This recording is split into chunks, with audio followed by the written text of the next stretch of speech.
بسم اللہ الرحمن الرحیم۔ میرے بھائیو بہنوں، یہ عمل کرنے سے اتنی دولت ملے گی، اتنا پیسہ ملے گا، منگل کے دن چلتے پھرتے یہ وظیفہ کر لینا۔ یہ وظیفہ میری بہنیں بھی لازمی کریں اور میرے بھائی بھی۔ جن دوستوں نے میرے چینل کو سبسکرائب نہیں کیا وہ چینل کو سبسکرائب کر دیں۔ میری بہنوں، آج کا وظیفہ اتنا مجرب، اتنا خاص ہے، جو بھائی بہن میری پوری اس ویڈیو کو دیکھیں گے اور عمل کریں گے، اگلے دن منگل کے دن، اگلے اتوار تک یہ وظیفہ پڑھیں، کیونکہ یہ وظیفے کے بہت سے فوائد ہیں۔ اور میرے بھائیوں بہنوں، اگر آپ اس وظیفے کو پڑھیں گے تو آپ مجھے کہیں گے کہ یہ وظیفہ بہت ہی اچھا تھا۔ لیکن میرے بھائیوں بہنوں نہیں، یہ جو وظیفہ اس دن کا ہے اسی دن پڑھنا ہے۔ یہ وظیفہ اتوار کے دن کا وظیفہ ہے۔ اب آپ اتوار کے دن صبح دوپہر شام یہ ویڈیو آپ کو ملے تو آپ لوگ اتوار کے دن پوری دنیا میں جہاں کہیں ہیں، جس کونے میں، جس گاؤں میں ہے، جس ملک میں، پوری دنیا میں، آپ لوگ گھر بیٹھیں اور وہاں یہ وظیفہ کر لیں، دکان پر وہاں پر پڑھ لو۔ آپ کو سکون سے بیٹھ جانا ہے، یہ وظیفہ پڑھنا شروع کر دینا ہے۔ وظیفہ آپ سے بڑی حاجت پوری ہوگی۔ فوری طور پر اللہ پاک نے چاہا تو آپ کی حاجت پوری ہوگی، آپ کی مراد پوری ہوگی۔ یہ بالکل سچا وظیفہ ہے۔ یہ وظیفہ دولت کا بادشاہ وظیفہ ہے۔ اس وظیفے کو پڑھنے والا فوری مالا مال ہو جاتا ہے۔ آپ لوگ چاہتے ہو کہ صبح کے وقت اتوار والے دن یہ وظیفہ پڑھتے ہو، چاہو دوپہر میں پڑھو چاہے شام میں پڑھو، جس وقت پڑھو، آپ نے یہ تسبیح کا وظیفہ پڑھنا شروع کر دینا ہے۔ انشاءاللہ اللہ پاک نے چاہا تو رزق کے ایسے اسباب بنیں گے، آپ لوگوں کی عقل حیران رہ جائے گی۔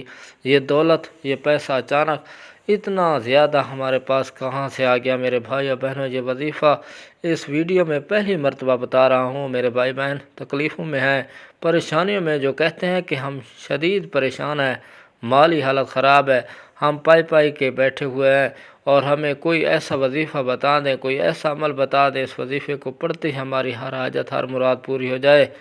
اور میرے بھائیوں میری بہنوں، یہ وظیفہ آپ لوگوں نے جس کو بتایا ہے، آپ لوگ بھی اس طریقے سے پڑھ لو جس کو میں نے بتایا ہے۔ اس طریقے سے راتوں رات آپ کی زندگی بدل جائے گی۔ لوگوں کے آگے ہاتھ پھیلا رہے ہو، کل تک جو در کی ٹھوکریں کھا رہے تھے، میرے بھائی میرے بہنوں، یہ وظیفہ پڑھتے ہی اس کے حالات بدل جائیں گے اور اس کی تقدیر بدل جائے گی۔ آپ کے نصیب چمک جائیں گے، غریبی امیری میں بدل جائے گی، فقیری بادشاہت میں بدل جائے گی۔ میرے بھائیوں میرے بہنوں، اپنا دل بالکل چھوٹا مت کرنا، مایوس مت ہونا۔ میری بہنیں جو اکثر ہیں بہت جلد مایوس ہو جاتی ہیں، آپ لوگ مایوس نہ ہوں، مایوسی کو چھوڑ دیں، وظیفہ پڑھنا شروع کر دیں۔ یہ وظیفہ میرے بھائیوں میری بہنوں، اگر آپ لوگ قرض میں ڈوب چکے ہیں، آپ کا بال قرضوں میں جکڑا ہوا ہے، تو بھی اس وظیفے کو اتوار کے دن لازمی کر لینا۔ اب میرے پیارے بہن بھائیوں، پیاری بہنوں، آپ کو یہ وظیفہ بتلانے لگا ہوں، بالکل اینڈ تک ویڈیو کے ساتھ جڑے رہیے گا اور ویڈیو چھوڑ کر بالکل مت جائیے گا۔ میں اللہ پاک سے دعا کرتا ہوں کہ میرے اللہ، میرے پیارے بہن بھائی اس ویڈیو کو دیکھ رہے ہیں، جو پریشان ہیں اس کی پریشانی دور فرما۔ میرے مولا ہم سب پر جو پریشانی ہے اس کو حل کر دے۔ میرا مولا، میری بہن بھائی ویڈیو دیکھ رہے ہیں یا جو بھی نہیں دیکھ رہے، پوری دنیا میں جہاں کہیں مسلمان میرے بہن بھائی موجود ہیں، پریشان حال ہے، میرا مولا اس کی پریشانی کو دور کر دے اور ہمیں غیب سے رزق عطا کر دے، ہمیں نیک ہدایت دے، اور ساتھ ہی اللہ تعالیٰ کی محبت اور شفقت نصیب ہو۔ عمل کرنے کا طریقہ یہ ہے کہ بہت ہی مختصر سا عمل ہے۔ اس کے لیے دن رات ایک وقت ایک جگہ مقرر کر لیں، پابندی کے وقت اللہ کے ناموں کا وظیفہ پڑھیں، اور اس عمل سے انشاءاللہ آپ کی زندگی کی تمام پریشانیاں دور ہو جائے گی، آپ کی حاجات پوری ہوگی۔ حضرت ابو ہریرہ سے روایت ہے کہ رسول پاک صلی اللہ علیہ وسلم کی خدمت میں ایک دیہاتی آیا۔ اس نے عرض کیا، اے رسول اللہ صلی اللہ علیہ وسلم، مجھے کوئی ایسا کام بتا دے، اگر میں اس پر عمل پیرا ہوں تو جنت میں داخل ہو جاؤں۔ تو آپ صلی اللہ علیہ وسلم نے فرمایا، اللہ تعالیٰ کی عبادت کرو اور اس کے ساتھ کسی کو شریک نہ کرو، نماز پابندی سے پڑھو، فرض کی گئی زکوٰۃ ادا کرو، رمضان کے روزے رکھو۔ دیہاتی یہ سن کر، قسم ہے کہ اللہ تعالیٰ کی دست قدرت میں میری جان ہے، کبھی اس میں کمی بیشی نہیں کروں گا۔ پھر جب وہ پشت پھیر کر چلا گیا تو رسول پاک صلی اللہ علیہ وسلم نے فرمایا کہ جس آدمی کو جتنی آدمی دیکھنے سے خوشی ہو تو وہ شخص دیکھ لے۔ بعض لوگ یہ کہتے سنائی دیتے ہیں کہ ہم توبہ کے باوجود گناہوں سے باز نہیں آ رہے، تو پھر ایسی توبہ، ایسے استغفار کا کیا فائدہ؟ حالانکہ حدیث مبارکہ میں ہے، جناب رسول پاک صلی اللہ علیہ وسلم نے ارشاد فرمایا کہ جو شخص استغفار کرتا رہے اس کے گناہوں پر اصرار کرنے والا نہیں سمجھا جائے گا، اگرچہ دن میں 70 مرتبہ اس کا گناہ ارتکاب کیوں نہ کرے۔ مذکورہ حدیث مبارکہ کی تشریح میں حضرت علماء کرام فرماتے ہیں کہ گناہوں پر اصرار کرنے والا وہ ہے جو استغفار نہ کرے، اور گناہوں پر شرمندہ وہ بھی ہے۔ ابن ملک فرماتے ہیں کہ جو کوئی معصیت و گناہ کا کام کرے اور اس کے بعد استغفار کر لے اور اظہار ندامت سے کام لے، وہ برائی پر اصرار کرنے سے نکل گیا۔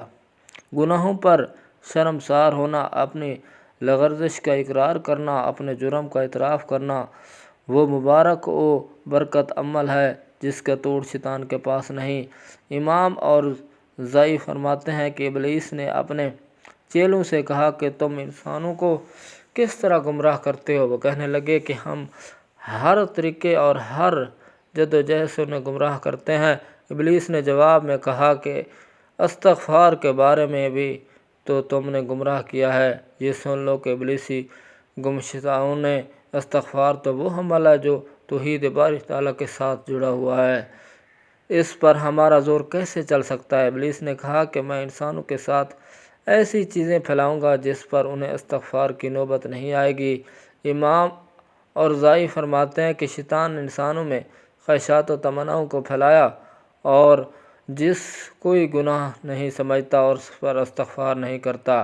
حضرت ابو سعید خدری رضی اللہ عنہ سے روایت ہے کہ جناب نبی کریم صلی اللہ علیہ وسلم کا ارشاد ہے کہ بے شک شیطان نے حق تعالیٰ سے کہا تھا کہ اے میرے رب، تیری عزت کی قسم، میں ہمیشہ تیرے بندے کو گمراہ کرتا رہوں گا اور جب تک ان کی روحیں ان کے جسموں میں موجود رہیں گی۔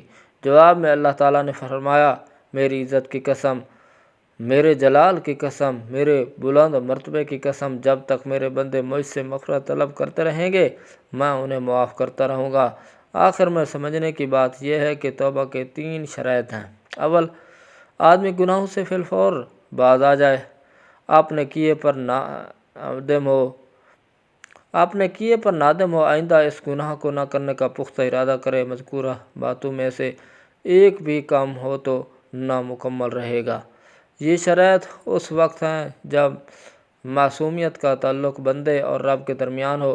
اگر وہ گناہ کسی انسان سے ہو بھی جائے تو چوتھی شرط یہ ہے کہ صاحب حق کو اس کا حق لوٹا دیا جائے۔ اللہ تعالی ہمیں کثرت استغفار کی توفیق عطا فرمائے، آمین۔ میرے بھائیوں، میری بہنوں، اس وظیفے کو آپ لوگ سمجھ لیں۔ سب سے پہلے وظیفہ پڑھنے کے لیے بیٹھیں اور آپ لوگ درود پاک پڑھیں۔ درود پاک کے اتنے فوائد ہیں کہ آپ جانتے بھی نہیں۔ درود پاک شروع میں پڑھیں اور آخر میں درود پاک پڑھ کے جو بیچ میں درمیان میں وظائف بتائے جاتے ہیں آپ پڑھ لیں۔ تو میرے بھائیوں، میرے بہنوں، درود پاک کی اتنی فضیلت ہے، اتنی برکت ہے کہ آپ لوگ اس سے مالا مال ہو جائیں گے۔ آپ لوگوں کو وظیفے میں زیادہ اثر ہو جاتا ہے جب آپ لوگ اول و آخر درود شریف پڑھ لیتے ہیں۔ درود ابراہیمی پڑھ لیں تو صلی اللہ علیہ وسلم پڑھ لیں۔ جو درود پاک پڑھنا ہو آپ لوگ 1 مرتبہ درود پاک پڑھ سکتے ہیں، اس سے زیادہ آپ کو پڑھنا ہو تو آپ پڑھ سکتے ہیں، پابندی نہیں، لیکن کم سے کم آپ کو 1 مرتبہ درود پاک لازمی پڑھنا ہے۔ ایک بار میرے ساتھ بھی پڑھیے، ثواب ملے۔ بسم اللہ الرحمن الرحیم، اللہم صلی علی محمد وعلی آل محمد کما صلیت علی ابراہیم وعلی آل ابراہیم انک حمید مجید، اللہم بارک علی محمد وعلی آل محمد کما بارکت علی ابراہیم وعلی آل ابراہیم انک حمید مجید۔ میرے بھائیوں، میری بہنوں، میرے بزرگوں، جب آپ لوگوں نے اس درود شریف کو پڑھ لیا تو آپ لوگ 3 وظائف پڑھنے ہیں۔ پہلا یہ وظیفہ، دوسرا، پھر تیسرا۔ تینوں آسان سے وظائف ہیں۔ جو میرے بھائی بہن پڑھنا نہیں جانتے وہ بھی میرے ساتھ پڑھ لیں۔ پہلا جو وظیفہ ہے میرے بہن بھائی، منافع، اور اس وظیفے کو پڑھا جائے گا، اور لیکن اتوار کا جو آج کا عمل ہے اس میں پہلے نمبر پر درود پاک پڑھنے کے بعد آپ سیدھے ہاتھ آپ اس وظیفے کو پڑھ لیں۔ یا نافع کا وظیفہ ہے، اور آپ لوگ تسبیح کے دانوں پر پڑھ لیں، یا نافع یا نافع، یہ وظیفہ آپ نے پڑھنا ہے۔ میرے عزیز بھائیوں بہنوں، آپ کو 11 مرتبہ سب سے پہلے پڑھ لینا ہے۔ جب یہ 11 مرتبہ آپ پڑھ لیں یا نافع، تو میرے عزیز بہنوں بھائیوں، اس کے ساتھ آپ کو کیا پڑھنا ہے یہ سمجھ لیں۔ اور اس کے بعد میرے بھائیوں آپ لوگوں نے یہ وظیفہ پڑھنا ہے۔ یہ وظیفہ آپ لوگوں کو اپنی اسکرین کے اوپر دیکھ رہا ہوگا۔ یہ وظیفہ ہے استغفر اللہ استغفر اللہ استغفر اللہ کا وظیفہ۔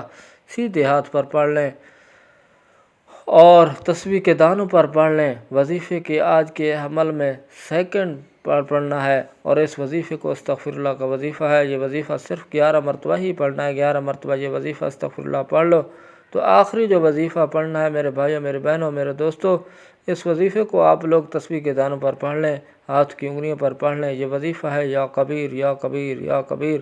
تمام وظائف آپ کو اسکرین پر دیکھ رہے ہوں گے، لیکن میرے بھائیوں میرے بہنوں آپ لوگ کو پڑھنا نہیں آتا تو اتوار کے دن ویڈیو چلا دیجیے گا اور میرے ساتھ ساتھ یہ وظیفہ پڑھ لیجیے گا۔ آخری وظیفہ آپ لوگوں کو کتنی بار پڑھنا ہے؟ یہ وظیفہ یا کبیروں کا آپ کو سب سے آخر میں 21 مرتبہ پڑھ لینا ہے۔ آپ 21 مرتبہ یہ بھی وظیفہ پڑھ لو، اس کے بعد فوراً درود پاک آپ نے جو شروع میں پڑھا تھا وہی آخر میں بھی پڑھ لیں۔ اللہ پاک سے حضور سے اپنے گناہوں کے لیے یا پریشانی کے لیے دعا مانگ لیں۔ اللہ رب العزت کے اسم حسنہ سے ایک نام یا نافع یا رب العزت کا صفاتی نام ہے۔ یا نافع کا معنی ہے نفع کا مالک، سفر میں سلامتی میں، جملہ امور میں نفع حاصل کرنے کے لیے یا نافع کا ورد انتہائی مجرب اور مقبول ہے۔ یا نافع کا ورد کرنے کے بے شمار فوائد اور ہیں۔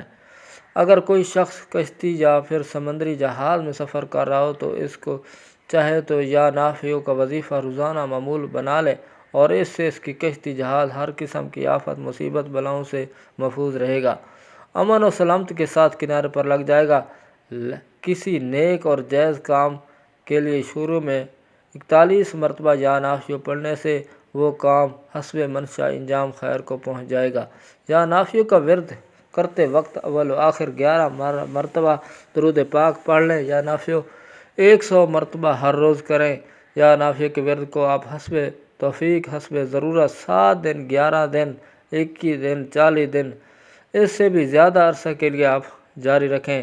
میرے بھائیوں بہنوں ویڈیو اچھی لگی ہے تو اس کو لائک کیجیے گا۔ السلام علیکم ورحمۃ اللہ وبرکاتہ۔